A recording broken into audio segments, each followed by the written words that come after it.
어, 혹시 프란시스 셰이퍼이라는 분을 아시는지 모르겠어요. 굉장히 유명한 분인데 라브리 공동체, 신앙 공동체의 리더셨던 분인데요. 그 프랑스죠? 아니 죄송합니다. 스위스죠? 근데 그분이 하신 말씀 중에 이런 것이 있었어요. 그러니까 누가 중요한 질문을 하나 한 거예요. 만약 당신에게 어떤 사람을 만나서 그 사람에게 복음을 전할 수 있는 한 시간이 주어진다면, 한 시간이라는 그 시간이 주어진다면 어떻게 할 것인가? 라는 그런 질문을 받았을 때 셰이퍼가 이렇게 말씀하셨어요. 뭐라고 하셨냐면 45분 동안, 첫 45분 동안은 그 사람이 믿는 그 신론, 그러니까 신에 대해서, 하나님에 대해서 어떻게 생각하는지, 또 이 세상에 대해 어떻게 생각하는지, 그 사람의 그 생각을 한번 파고들겠다는 거죠. 근데 그 시간을 45분을 이렇게 투자하고 나서 15분, 나머지 15분 동안 그 내용을 바탕으로 예수 그리스도의 복음을 전하겠다라고 말씀을 하셨대요. 예. 무슨 말이냐 하면 그 사람을 알지 못하는 상태에서 우리가 우리의 목적은 복음 전하는 거니까 그냥 가서 그냥 다 전하면 되지 않나. 이제 이렇게 되면 될 때도 있을 거예요. 분명히 우리가 안 된다라고 그냥 이렇게 딱 잘라서 얘기할 수는 없지만 사실 굉장히 그 소통이란 것이 중요한 것이고 관계란 것이 중요하다는 거죠. 관계란 것이 중요하다는 거죠. 그 관계가 있을 때에 뭔가 얘기를 하면 그 관계하는 사람에 대한 어떤 간증이 되기도 하고요. 그 사람의 신뢰가 있기 때문에, 그 사람을 향한 신뢰가 있기 때문에 그 사람이 하는 말이 더욱 믿을 만한 것이 되기도 하고요. 그렇죠? 그러니까 중요하다는 거예요. 일단 그 사람을 알아내는 게 중요하다는 거죠. 그래서 이런 말을 했는데 이걸 영어로 apologetics라고 하기도 하고 또 저희는 이제 변증학이라고 하는데 그 신학 강자 C.S. 루이스를 저희가 함께 공부했었잖아요. 그때 정말 내노라 하는 그 변증학자라고 한다면 C.S. 루이스 이렇게 얘기할 수 있는 그런 분이신데 문제는 그분만 그렇게 할 수 있으면 되는 게 아니라 그리스도인이라면 전부 다 모두가 다 이 변증을 할 수 있어야 된다는 거예요. 그러니까 무슨 말이냐면 변증이라는 것의 그 의미를 우리가 살펴보면 defending the faith라고 얘기하거든요. 그러니까 우리가 믿는 게 뭔지를 우리가 증명해 낼 수 있어야 된다는 거예요. 주장할 수 있어야 된다는 거예요. 그걸 설명할 수 있어야 된다는 거예요. 그래서 우리가 믿는 것이 무엇인지, 당신이 믿는 게 무엇입니까? 너무 중요한 질문이고, 또 저도 누구를 만나요. 그리스도인 만났을 때 사실 좀 너무 이렇게 당황스러워 하실 수도 있지만 제가 한 번씩 꼭 여쭤보는 게 뭐냐면 당신이 생각하는 복음은 무엇입니까? 너무 궁금하거든요. 그분이 생각하는 복음이 뭔지 너무 궁금해서 이렇게 여쭤보곤 하거든요. 그 답을 할 수 있어야 된다는 거예요. 그 답을 할 수 있어야 된다는 거예요. 여러분, 하나님이 존재하지 않는다라고 믿는 무신론자들도요. 그걸 믿으려면 믿음이 굉장히 커야 돼요. 그렇죠? 사실은 무신론을 믿으려면 믿음이 정말 커야 돼요. 왜냐하면 이 세상에는 하나님이 계시다라는 걸 자연스레 증명하는 그런 게 너무 많기 때문에 하나님이 안 계시다라는 걸 도리어 이렇게 주장하려면 정말 그 사람은 주장을 잘해야 돼요. 우리는 어떻습니까? 우리도 잘해야 된다는 거죠. 근데 우리는 한 가지 정말 좋은 게 뭐냐면 너무 쉬워요. 할 수 있어요. 그러니까 쉽다는 게 그러니까 정말 쉬워서 쉽다는 얘기라기보다는 하나님이 진짜 계시기 때문에 쉽다는 거예요.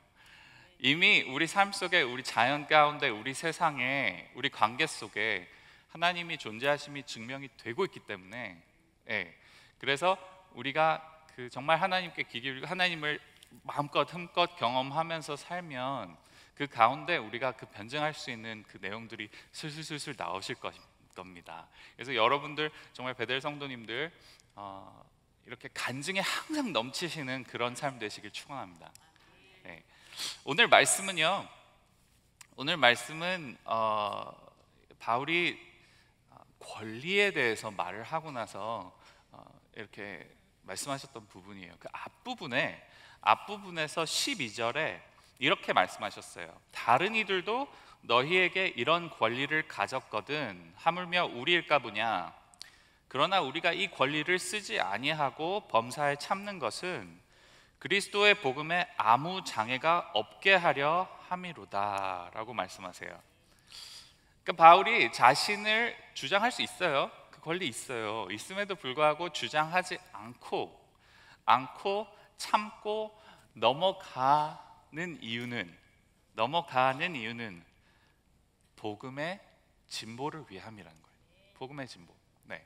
그러고 나서 이제 이런 말씀을 한 거예요. 19절부터 23절까지 어떤 말씀을 한 것이냐면, 자, 우리가 불편함과 편함을 생각할 수 있어요. 불편함과 편함. 네. 여러분, 복음 전하는 거 편하세요? 불편하세요? 편하세요? 거짓말입니다. 불편하죠. 왜 불편하죠? 왜냐하면 복음이 선포됐을 때 어떤 일이 발생하죠?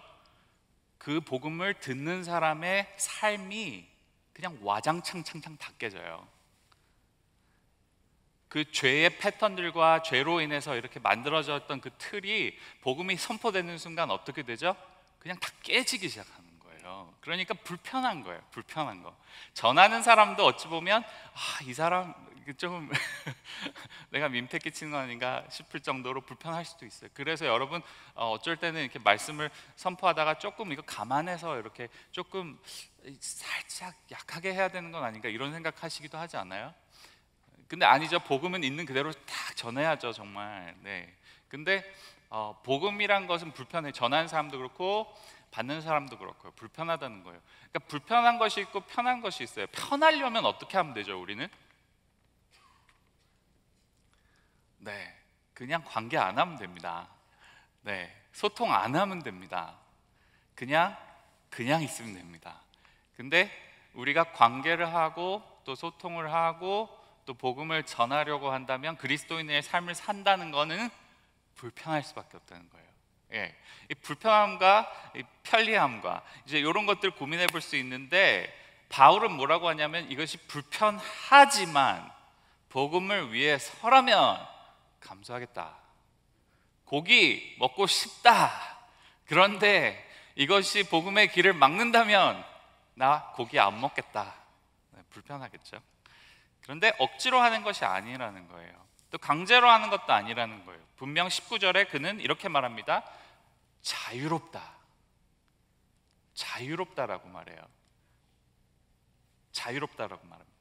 그러나 스스로 자신을 어떻게 한다고요? 종의 위치로 내려놔요. 종의 위치로 스스로 했다는 거예요.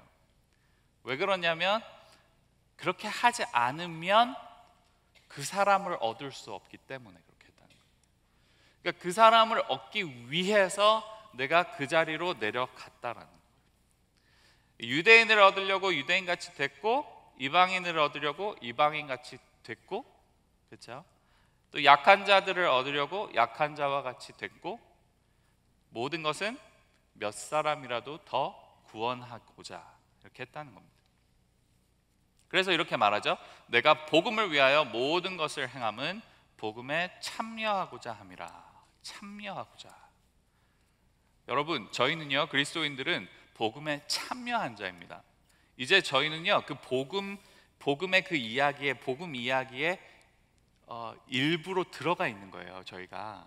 저희들은 그 안에 있는 캐릭터들이에요. 이제는 우리와 동떨어진 상관없는 그런 스토리가 아니에요.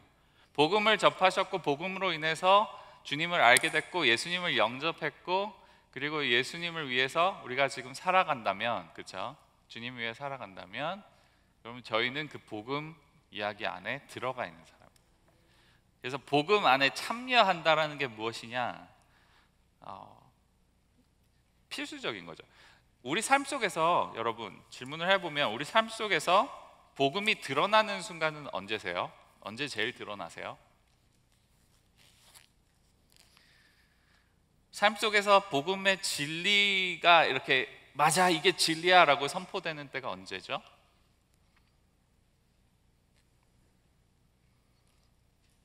삶 속에서 복음이 삶의 이유가 되는 그 순간은 언젠가요? 네, 거꾸로 된 질문이에요. 거꾸로 된 질문이에요. 그리스도인에게는 그리스도인의 그 삶 자체가 복음이죠. 그렇죠? 복음이 저희 삶 전체, 복음이 이유, 복음이 저희가 존재하는 이유. 아멘? 네, 그렇게 되는 거죠. 그러니까 삶 속에 그 복음에 참여한다라는 이런 것은 어찌 보면 우리 삶 속에서 아직 복음을 통하지 못한 그런 부분이 있다면 정말 항상 우리가 돌아보면서 회개하면서 복음의 우리 삶을 이렇게 비춰보면서 모든 부분이 복음을 통하도록 해야 할 의무가 저에게는 있어요. 네. 그래서 정말 저희 고백이 나 존재하는 이유, 내가 사는 이유, 복음 때문이야. 이런 고백을 할 수 있는 여러분 다 되시길 축원합니다. 네. 그렇다면 저희 왜 문화를 논하는 걸까요? 왜 하필이면 문화를 논하는 걸까요? 왜 정성훈 목사는 문화라는 토픽을 택했을까? 네. 문화를 논하는 이유는 뭐냐면 바울이 방금 얘기한 거 똑같아요. 문화란 것은요 소통에 대한 문제이기 때문이에요. 문화란 것은 소통이라는 거죠. 소통해야만 하거든요. 저희는 그리스도인은. 근데 소통을 하려면 어떻게 해야 하냐면 바울같이 해야 돼요. 바울은 어떤 사람이었죠? 문화의 차이에 자신을 맞춰서 그들의 언어로 소통할 수 있는 능력이 있는 사람이었어요. 그러니까 다른 말로 하면 문화적인 소통이 가능한 사람. 네. 근데 저희가 살고 있는 이 나라가 미국이다 보니까 저희도 그래요. 저희도 이것이 가능한 문화적인 소통이 가능한 사람은 정말 할 일이 많아요. 그렇죠? 할 일이 많아요. 근데 문화적인 소통을 이렇게 원활하게 하지 못하면 정말 이렇게 좁은 그런 선택권들이 주어지게 되는 거죠. 그러니까 미국에 온 지 3, 40년, 50년 되신 분들도 만약 오셨는데 그 코리아타운에만 사셨어요. 그러면 많은 경우 영어를 그렇게 썩 잘하게 되지 않는 경우도 있잖아요. 그렇죠? 그러니까 이런 환경 속에서 사실 저희가 문화적 소통 이거 할 수 있는 게 중요한데 그래서 문화를 논해야 한다는 거예요. 문화를 안다라는 거는 뭐냐면 우리가 서로 다름을 안다라는 거예요. 우리가 서로 다르다라는 걸 안다는 거예요. 굉장히 관계적으로 봤을 때도 너무나 중요한 부분입니다. 부부 사이에서도 자꾸 부딪혀요. 특히 신혼부부 때 제가 이제 결혼하자마자 한 첫 2년 동안 굉장히 힘들었던 부분들을 기억하면 제 아내에 대해서 이해를 못하는 부분이 너무 많았던 거예요. 네. 왜냐하면 왜 이러지? 이게 뭐야? 왜 이런 거야? 자꾸 이러는 거죠. 근데 나중에 보니까 그냥 다른 거였던 거예요. 다른 거. 네. 그리고 그 다름이 또 세월이 지나서 이렇게 봤더니 그 다름이 필요했다라는 거죠. 필요했다라는 거죠. 그 다름이 있어야 하나님이 또 서로의 다름을 통해서 우리를 더 온전케 하시는. 그러니까 이 교회 안에서의 공동체도 그런 공동체죠. 제가 저번에도 그 성화에 대해서 말씀드릴 때 이 하나됨, 저희가 이 공동체에서 누릴 수 있는 이 하나됨이라는 그 교제 가운데 그 성화가 일어난다라고 말씀드렸어요. 그러니까 관계가 없이는 공동체 없이는 그리스도인이 될 수 있다 없다? 네, 없다라고 말씀드렸어요. 네. 그러니까 교회에 일부가 되지 않고 내가 그리스도인 될 수 있다 없다? 네, 없다라는 거죠. 교회에 꼭 있어야 됩니다. 네. 그러니까 아무리 귀찮더라도 인터넷으로 예배드리지 말고 교회로 꼭 나와야 하는 이유는 뭐죠? 와가지고 자꾸 우리가 이렇게 부딪혀야 돼요. 서로 이렇게 좀 어깨를 이렇게 비비기도 하고, 그렇죠? 주일에도 조금 더 이렇게 타이트하게 앉으셔서 옆 사람하고 좀 더 이렇게 비비시고, 조금 불편해야 돼요. 저희가. 네. 그래서 아무튼 그런 소통에 대한 문제이기 때문에 저희가 이 문화를 논할 수밖에 없어요. 자, 문화란 것이 무엇인가 저희가 잠깐 짚고 넘어가겠습니다. 오늘같이 이렇게 그냥 정보를 계속 드리는 그런 강의는 오늘이 마지막이고, 다음 주는 시청각 교육이니까요. 조금 더 기대해 주세요. 오늘 개요다 보니까 그래요.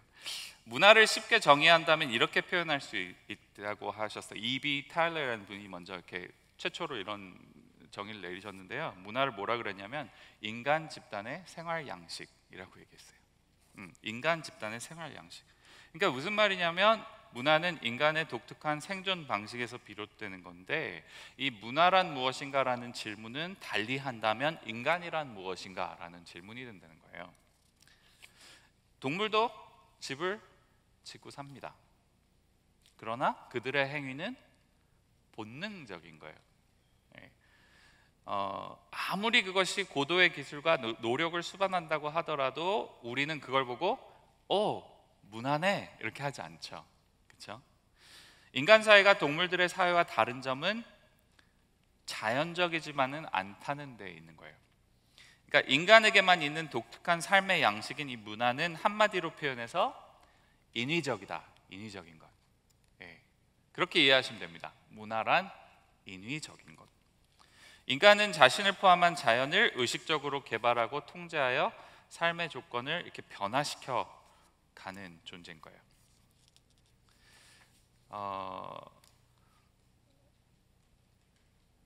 여러 가지 그 단어들이요, 그 문화라는 단어를 이렇게 접목해서 만들어요. 그러니까 agriculture, 그러니까 농사 짓는다라는 것도 agri, 그 땅, 그다음에 culture, 문화. 양봉 하는 거예요. 그 벌에 이렇게 그 꿀 하는 apiculture, 그것도 벌 apus 하고 culture 합친 거고요. 그러니까 뭐든지 이렇게 손톱을 다듬는 거 뭐죠? manicure, 그렇죠? manicure. 그 mani가 손톱이고요. cure 이 culture예요. 그리고 발톱 다듬기인 페디큐어도 마찬가지고요. 그러니까 문화라는 단어를 합친 건데, 이 단어들은 다 문화가 자연에 대한 의식적인 가공을 의미한다는 걸 잘 드러내는 거예요. 문화라는 단어가 거기 들어가면서 이거 인위적으로 한 거야, 가공한 거야 라는 그런 의미가 들어가는 거죠. 그러니까 이 정의에 따르면 강은요, 흐르는 강은 자연이고 운하는 문화인 거예요. 숨쉬기는 식물과 동물도 다 하는 자연이죠. 숨 쉰다는 거. 그런데 기공체조는 어떤 거예요? 기공체조는 인간, 특히 동양 고유의 문화인 거죠. 같은 사람의 음성이라도 고함 지르기는 자연적이지만 언어를 통한 의사소통과 또 성악가가 이렇게 발성하는 그것은 문화에 속하죠. 이렇게도 볼 수 있어요. 등산로를 따라서 이렇게 산에 올라가는 사람들, 등산을 따라서 이렇게 산을 오르잖아요. 등산하면서 자연, 너무 좋아 이러는데, 사실 등산로를 따라서 산을 오른다는 것은 문화 체험입니다. 문화 체험이에요. 문화적인 산물이죠. 왜냐하면 누군가가 길을 닦아놨거든요. 그러니까 길을 닦아놨기 때문에 그 닦아놓은 사람의 의도에 따라서 산을 오르게 되니까 문화인 거예요. 이제 이해되셨죠? 요즘은 좀 자연과 문화에 대한 그 구분이 굉장히 이렇게 구분하기 어려워지기 시작은 했어요. 왜냐하면 지금 저희가 어떤 시대에 살고 있냐면 virtual reality라는 그러니까 저희가 이런 헤드셋을 하나 딱 끼면요, 갑자기 제가 물 안에 들어가 있는 거예요. 그래서 제가 여기서 지금 그 상어가 이렇게 막 다가오는데 막 도망을 가야 하기도 하고, 또 어떤 경우는 손에 이렇게 글러브를 딱 끼고 뭘 잡고 이걸 딱 끼고 있으면 갑자기 제 앞에 어떤 복싱 선수가 이렇게 나타나서 갑자기 복싱을 해야 되는 경우도 있고, 지금 저희가 좀 그런 세상에 살고 있어요. 그러니까 네, 이거 나중에 또 얘기할게요. 더. 근데 아무튼 이 문화라는 것과 자연을 저희가 구분을 좀 잘 해야 합니다. 다음. 네. 왜 소통합니까? 왜 소통한다고 저희가 얘기했었죠? 네, 그것은 저희가 그렇게 지어졌기 때문이에요. 소통 없이는 굉장히 살 수 없는 그런 존재로 저희가 지어졌어요. 저희가 죄에 대해서 생각하고, 또 어떤 죄와 또 하나님이 원래 창조하셨던 그 원래 의도를 고민해 봤을 때, 이 관계란 것은 절대적인 거예요. 관계란 것이 꼭 있었어야 됩니다. 그러니까 하나님이 아담을 이렇게 지으시고 혼자 있는 것을 보시면서 안 좋다라고 그러셨거든요. 그게 안 좋다. 그러니까 그 하와를 지어 주셨던 이유도 공동체, 관계, 그리고 번성하여 이렇게, 네, 모든 것이 하나님은 이 공동체를 의식하시고 지으신 거예요. 왜 그러셨냐면 하나님 그분이 관계를 하고 계셔서 그래요. 성삼위일체 하나님, 성부와 성자와 성령님이 정말 이 온 우주 만물, 온 모든 것에 정말 가장 완벽한 관계를 그분이 이렇게 이루시고 계신 거라서, 그 관계적인 분이라는 걸 저희가 정말 잊을 수가 없죠. 그래서 그분이 우리를 이렇게 만드셨을 때도 소통에 대한 부분, 왜 그런가? 우리는 공동체에 속해 있기 때문이라는 거예요.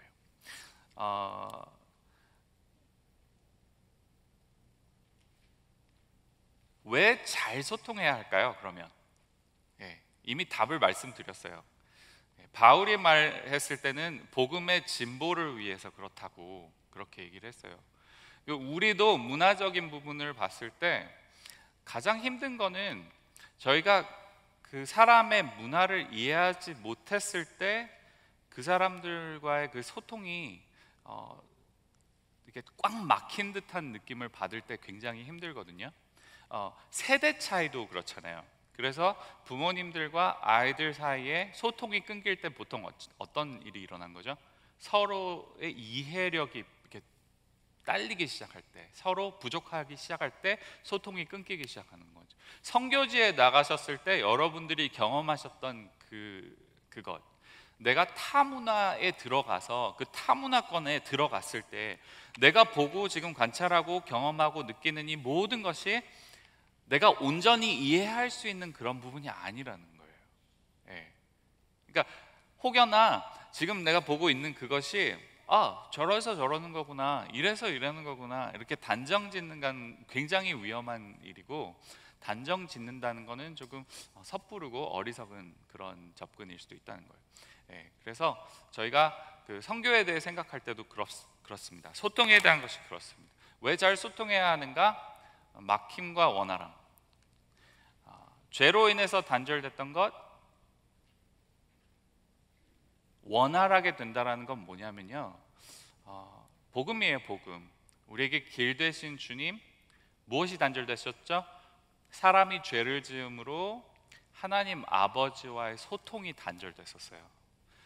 그로 인해 그것으로 이제 시작이 된 거예요. 그러면서 자연과의 어떤 그 관계도 다 흩어지고 깨지기 시작하고, 뭐 사람은 물론이죠, 자기의 형제를 쳐 죽이기까지 하는 그런 말도 안 되는 일이 계속 벌어지기 시작하는 거죠.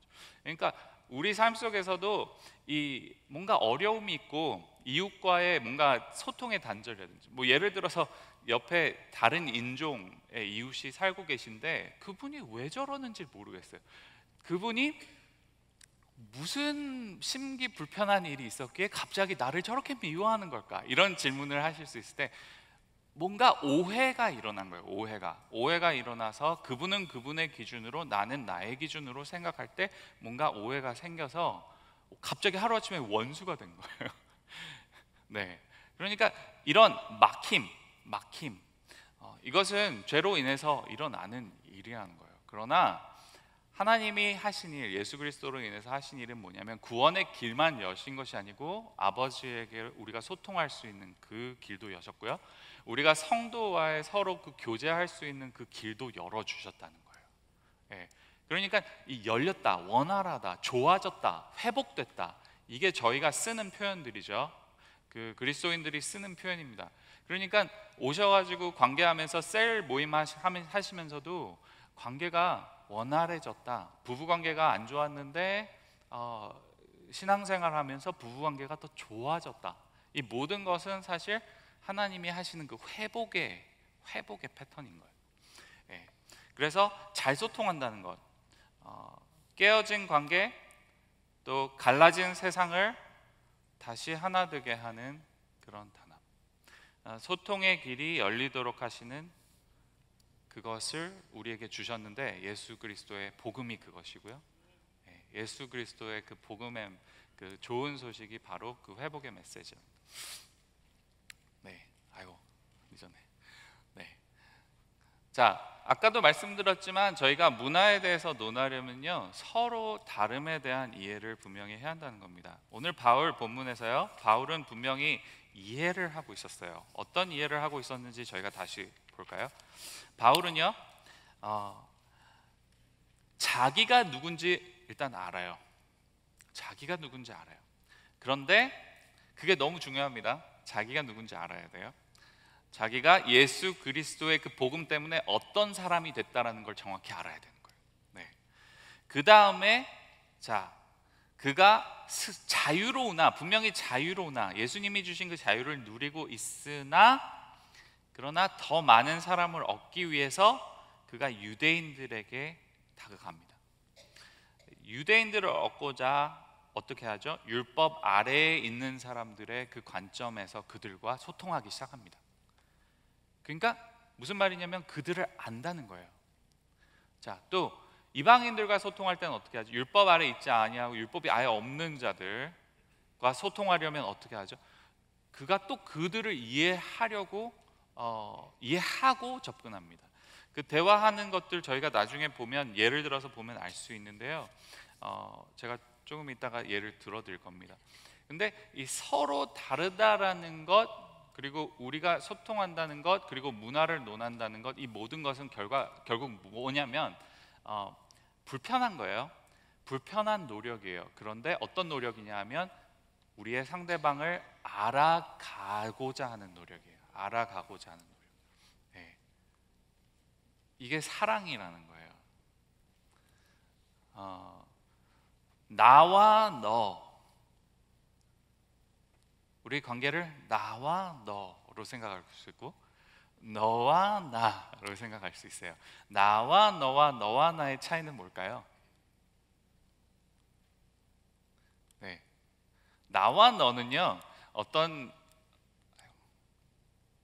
죄송합니다. 나와 너는 뭐냐면요, 내가 기준이 있어요. 나의 기준이 있고 내 기준에 맞춘 너라는 거예요. 네, 근데 너와 나는 뭐냐면 너라는 사람이 있고 너에게 맞춘 내가 있다는 거예요.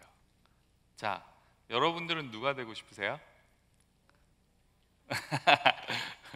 네, 성교에 대한 고민으로 이게 이어진다는 거예요. 성교에 대한 고민으로 이어지는데, 이게 왜 중요하냐면 이 성교라는 것이 지금 너무나 급격히 변화해 가고 있기 때문이라는 겁니다. 성교란 것이요, 너무나 급격히 변화해. 그러니까 예전에는 저희가 성교에 대해 생각하면 그 단기 성교, 예를 들어서 짧게는 일주일, 길게는 2주, 뭐 저희 같은 경우는 당일 성교도 있죠. 멕시코 하루 갔다 오는 성교도 있는데, 저희가 어떤 그 자세로 그 성교에 임하죠? 기도하고 준비하고 뭐 다 이렇게 합니다. 근데 어떤 생각을 하면서 가죠? 그 사람들이 분명히 이런 것들이 필요할 거야라고 생각하면서 그것을 준비해서 갑니다. 그러니까 예를 들어서 의료 선교도 그렇고요, 또 안경 선교도 그렇고요, 또 뭐 예를 들어 어린이 프로그램 같은 것도 그렇고요. 다 준비해서 이제 들어가는 거죠. 들어가는데 예전에는 어떤 식으로 선교를 했었냐면, 이게 좀 오래된 얘기입니다. 요즘 많이 변했어요. 근데 예전에는 저희가 지금 이 예배드리는 이 모습 그대로, 저희가 신앙생활하는 그 패턴 그대로, 새벽기도 및 뭐 수요예배, 뭐 금요철야, 뭐 모든 걸 다 이렇게 해가지고 그대로 선교지로 가져가서 그대로 심는 겁니다. 네. 이런 일들이 일어났었어요. 네. 그리고 거기에 정반대되는 건 뭐냐면, 선교사가 선교지로 들어갔어요. 들어가가지고 그곳에 있는 문화들을 다 접해요. 문화들을 다 접하면서, 예를 들어 무슬림권이에요. 무슬림권인데 그곳에서 그리스도인이 된다라는 건 죽어야 되잖아요. 그러니까 그 선교사님이 하신 행동은 뭐냐면, 그렇다면 그 무슬림들이 하는 모든 거 다 하면서 그 예수님에 대한 진리만 이렇게 갖고 있어라. 그래서 그게 이제 차차 어떻게 변화를 일으켜오고 차차 어떻게 될 건, 그건 다 하나님께 맡기고 이제 그렇게 하자. 이제 이렇게 했어요. 좀 불편하지 않으세요? 지금 제가 극단적인 케이스 두 개를 말씀드린 거예요. 네. 그러니까 저희의 것을 그대로 들고 들어가서 그 선교지에서 이렇게 펼쳐가지고 이렇게 하는 것이 예수를 믿는 거야, 이렇게 하는 것이 신앙생활하는 거야, 이렇게 했던 반, 이쪽은 그냥 거기에 다 맞춰서 그 예수님에 대한 그 진리도 이제 맞추기 형식으로 이렇게 딱 제시를 하는 거죠. 네. 어떤 것이 옳다, 어떤 것이 그르다, 이걸 얘기하기에는 지금 오늘 시간이 조금 그런데요. 선교에 대해서 우리가 이해할 건 뭐냐면, 많이 변했다는 거예요. 근데 이 변했다는 게 뭐냐 하면, 이 대상에 대한 생각을 드디어 하기 시작했다는 겁니다. 이게 너무 당연시 지금 느껴지지만, 얼마 전까지만 해도요, 그 1970년 후반까지만 해도 대상에 대해 생각을 안 하고 선교를 했었어요. 많은 경우에, 물론 하신 분들도 계시지만, 그러나 그렇게 하신 분들이 있어요. 근데 그때부터 어떻게 생각을 하기 시작했냐면, 대상에 대한 고민을 하기 시작했어요. 누가 기준이 되는가, 이걸 고민을 하게 됐는데, 경험 아니면 성경. 대상에 대해 생각을 하면서 사람들이 실수를 많이 범하게 됐는데, 대상에 대해서 생각을 하면 할수록 이런 경험을 했기 때문에 여기는 이렇게만 해야 된다는 거예요. 이런 그걸 했는데, 실수가 뭐였냐면 성경에 기반을 두지 않았다. 그래서 저희는 기준은 무조건 성경에 둬야 된다는 걸 저희가 기억해야 할 것입니다. 경험이 아닙니다. 그런데 성경의 기준 안에서 오늘 바울이 본문에서 했던 것처럼 문화적으로 그것을 어떻게 풀어가느냐, 어떻게 그들과 소통하느냐에 대한 것은 굉장히 자유로운 부분이에요. 저희 예배 스타일만 봐도 알 수 있어요. 저희 이 교회가 얼마나 초대교회의 모습과 다른지 한번 상상해 보세요.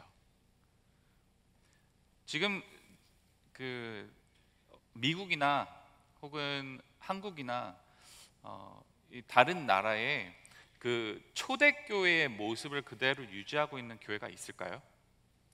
아마 하나도 없겠죠. 그러니까 다 달라지는 거예요. 어떤 식으로 달라지냐? 진리는 변치 않지만 그 진리를 어떻게, 그 진리로 인해 우리가 소통하는 것, 그리고 그 우리 문화 안에서의 서로 간의 그 소통은 굉장히 자유로울 수 있다는 거예요. 예를 들어서 이렇게도 생각할 수 있어요. 제가 방금 교회 얘기를 했는데, 무슬림권에 있는 교회가 현재 저희보다 더 신약 성경에 나오는 그 교회의 모습과 흡사할 수 있어요. 그렇죠?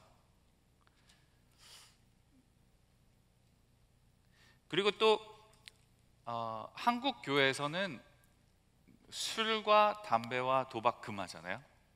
예. 그러니까 이런 것들도 어떻게 저희가 생각을 해야 하냐면, 선교사님들이 한국에 처음 들어가셨을 때 이게 모든 교회들이 다 그렇지 않다라는 건 여러분들 아시죠? 예. 한국 교회만 이게 유난히 굉장히 술과 담배와 도박에 대해서 딱 규제합니다. 왜 그랬을까라는 걸 저희가 생각을 해볼 때 이유가 있다는 거예요. 선교사님들이 처음 한국에 들어가셨을 때 발견한 이렇게 관찰하셨을 때 이렇게 목격했던 너무나 뻔하게 그냥 일어나는 그 사회 악이 있었는데, 많은 이들이 술과 담배, 도박에 쪄들어가지고 그 악순환 속에 계속 뒹굴고 있었다는 거예요. 그래서 가난에 쪄들고 뭔가 회복되고, 아까 얘기했죠? 그리스도로 인해서 오는 건 뭐라고요? 회복이고, 그리고 온전하게 됨이고. 그러니까 이런 일이 일어나기 위해서는 이 사회 악에 대한 부분이 분명히 다뤄져야 하는데, 이 선교사님들이 보셨을 때는 이게 너무 큰 요소였다는 거예요.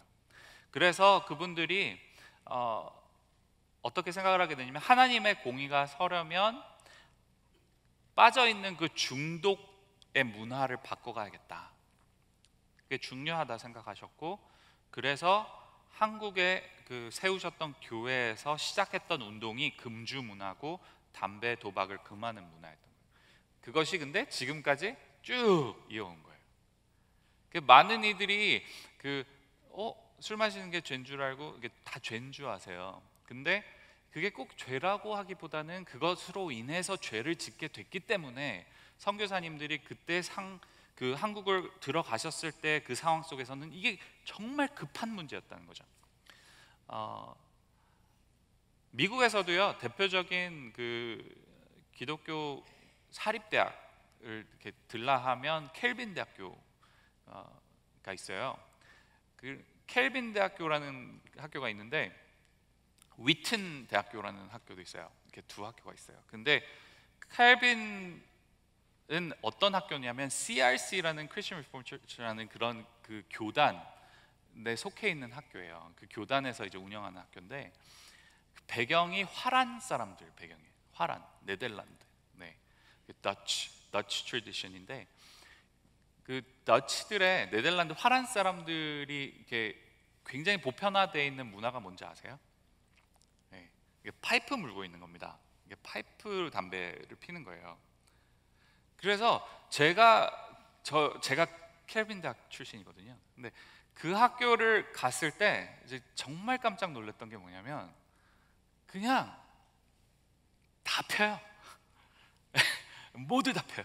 그러니까 어떤 느낌이었냐면, 왜 이러지? 저는 도저히 그 문화 들어갔을 때 이해를 할 수 없는 상황 속에 있는 거죠. 근데 나중에 알고 보니까 그 문화가 굉장히 화란 사람들의 문화였어요. 그래서 어느 정도였냐면, 한 1970년대까지만 해도 그렇다고 제가 들었거든요. 근데 이게 확인된 바는 없는데, 교수님들이 강의하면서 파이프를 이렇게 물고 피면서 강의를 하셨고요.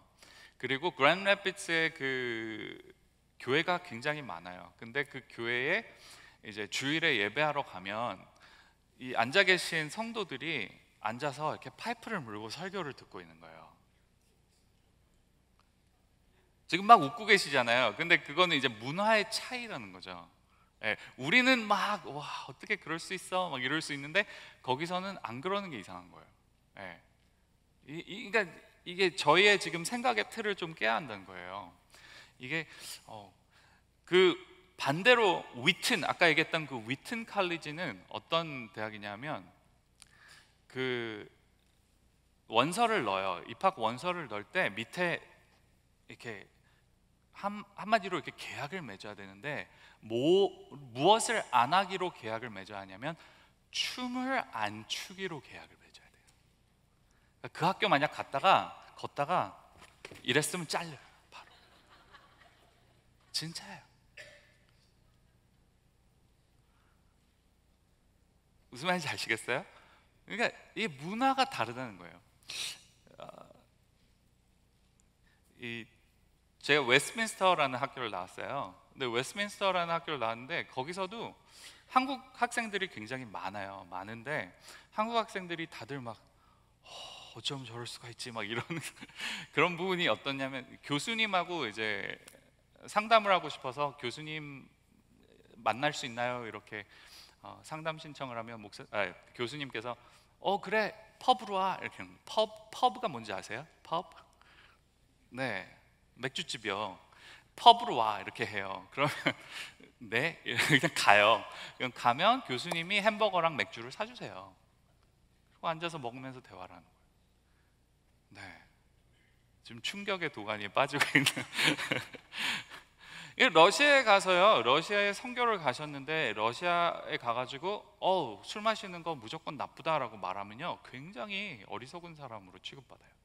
왜냐하면 러시아는요 너무 춥다 보니까 거기서 보드카를 마시는 이유는 추위를 극복하기 위해서 마신다고요.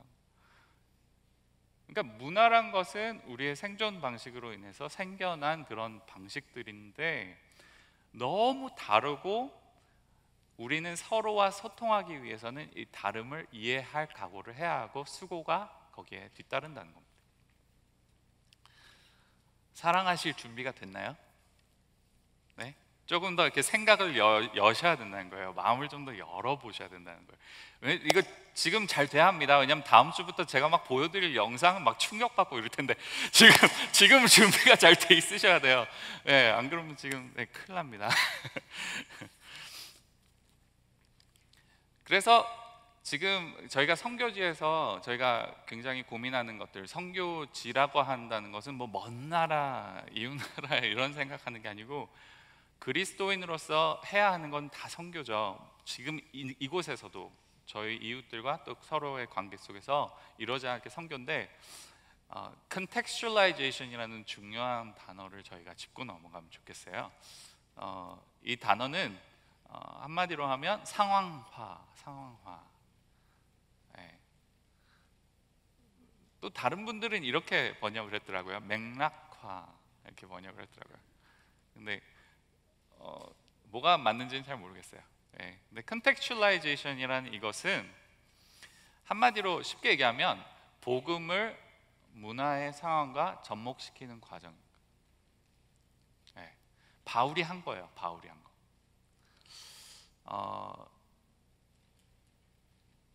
그러니까 매일 매순간 저희 그리스도인들이 이 컨텍스츄얼라이제이션을 하고 있다는 겁니다.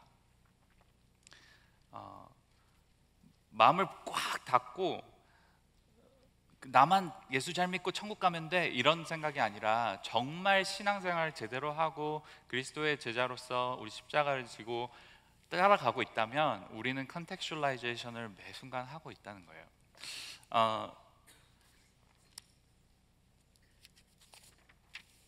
성경에 의해서 어떤 부분이 있냐면요, 신약에서 하나님을 일컫는 명칭에서 컨텍스츄얼라이제이션이 일어났어요. 무슨 말인가 하니 하나님이라 칭하는 그 헬라어가 있어요. 여러분 아시죠? 신약 성경이 히브리어로 안 돼 있고 헬라어로 돼 있잖아요, 원어가. 근데 그 헬라어로 그 theos라고 그 하나님을 일컫는 그 단어를 사용하게 됐는데, 사실은 그 theos라는 단어가 원래 완전 그 헬라 문화의 신들을 가리키는 그런 단어였어요. 네. 그러나 히브리 성경이 헬라어로 번역이 되는 그 시점에, 그러니까 예수님이 오시기 몇 세기 전에 그 히브리어의 엘로힘을 theos라고 번역하게 됐는데, 그 성령의 감화로 쓰여진 그 신약에서 신약 저자들이 theos를 하나님을 가리키는 그 단어로 칭하게 된 것. 근데 히브리어를 그냥 발음 그대로 풀었을 수도 있고 아니면 완전 다른 단어를 이렇게 만들어낼 수도 있었을 거예요. 그런데 그러는 대신 이방 언어의 단어를 가져다가 무슨 일이 일어났냐면 새로운 컨텐츠로 채워 넣은 거예요. 네. 이런 일이 일어났어요. 이게 왜 중요하냐면 저희에게 중요합니다.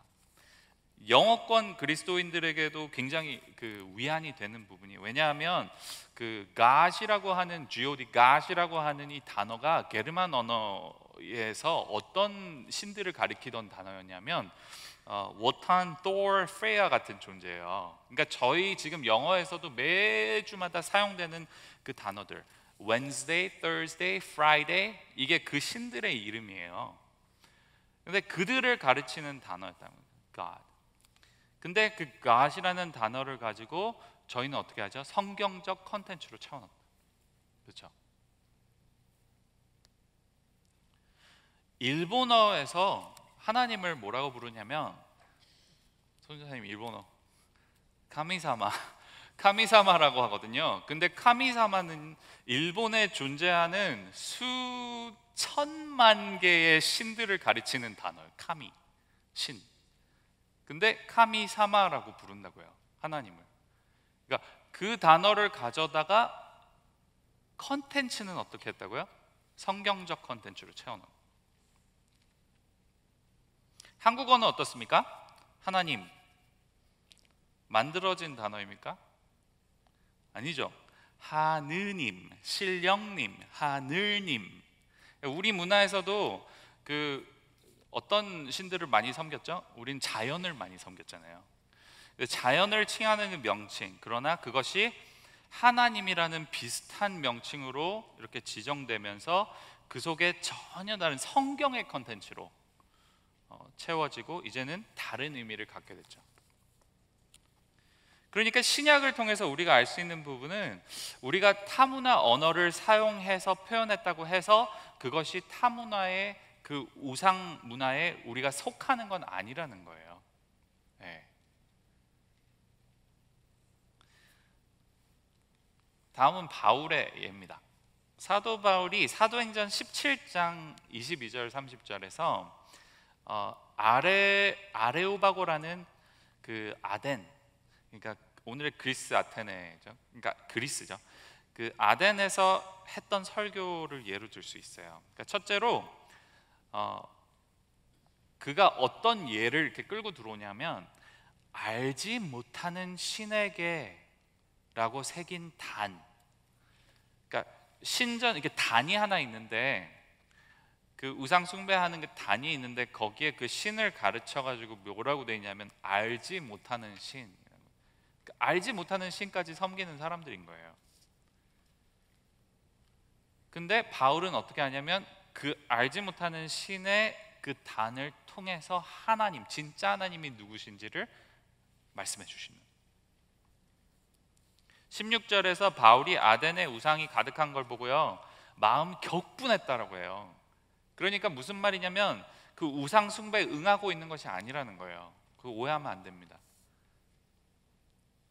그리고 또 그 이름 없는 신이 하나님이다라고 말하는 것도 아니에요. 단지 무슨 말을 하고 있냐면 그 아덴 사람들이 알지도 못하는 신을 이렇게 섬기는 그 사람들, 너희가 진짜 모르는 신이 있는데 진짜가 있다, 진짜 하나님이 있다, 하나님을 내가 얘기해 줄게, 이러면서 하나님을 전하거든요. 그러니까 그들에게 말도 안 되는 종교 시스템을 이렇게 이용을 해서 다리 역할을 하게 만들어서 진짜 우리 하나님에 대해 말할 수 있는 그 문을 연 거예요. 네. 그리고 두 번째로 그 신의 단에 대해서 말하면서 그가 이방 시인의 시를 인용합니다. 와, 바울 대단하지 않아요? 바울 진짜 대단하죠. 얼마나 그 문화에 통달했으면 그 문화권 시인의 시를 이렇게 읊는다는 거예요. 그 사람들 앞에서 이렇게 읊었어요.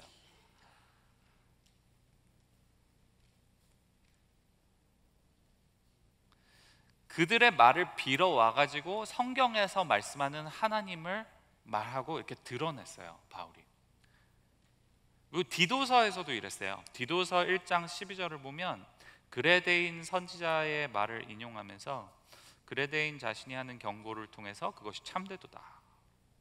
그레데인 이방인 선지자가 했던 말을 너무 옳은 말을 했다. 그러니까 그 선지자가 무슨 말을 했냐면 자기 사람들에게 악하다 뭐 이렇게 악한 표현을 하거든요. 근데 바울이 그 사람이 한 말이 맞다.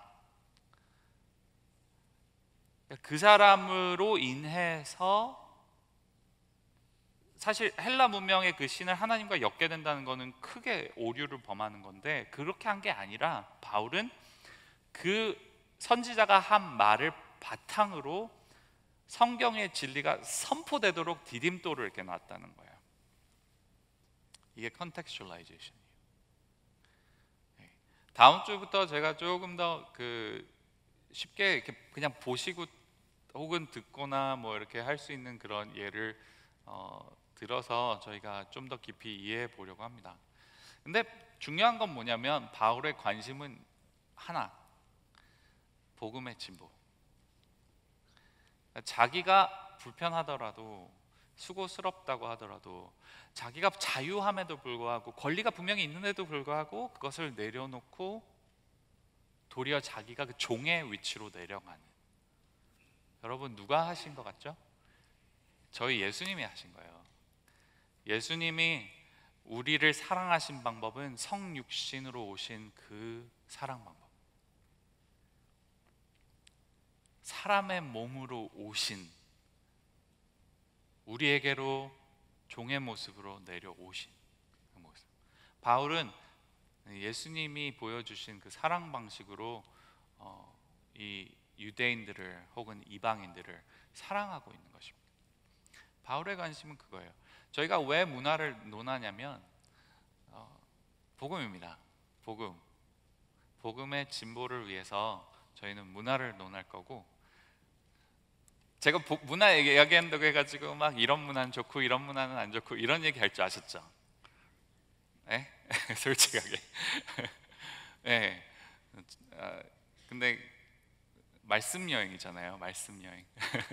네. 그래서 저희가 문화를 논할 때, 문화를 생각할 때 정말 우리에게 너무나 중요한 그 선교에 대한 고민을 해야 하고, 그리고 이 복음의 진보를 위해서 타 문화를 어떻게 이해하고 또 어떻게 접근해야 하는가, 그리고 우리 가운데 있는 지금 다음 세대 아이들, 여러분들 이해 못하시는 부분 좀 있죠. 그런 부분들도 이렇게 끌고 와가지고 이래서 이 아이들이 이런 생각을 하는 겁니다. 이렇게 한번 제가 또 밝혀 보여드리고 싶고요. 그렇게 해서 이제 교회와 대중문화라는 주제로 다음 주에 다뤄보려고 합니다. 네. 빛 되신 주 어둠 가운데 비치사 내 눈 보게 하소서. 예배하는 선한 마음 주시고 산 소망이 되시네. 다 일어날까요? 나 주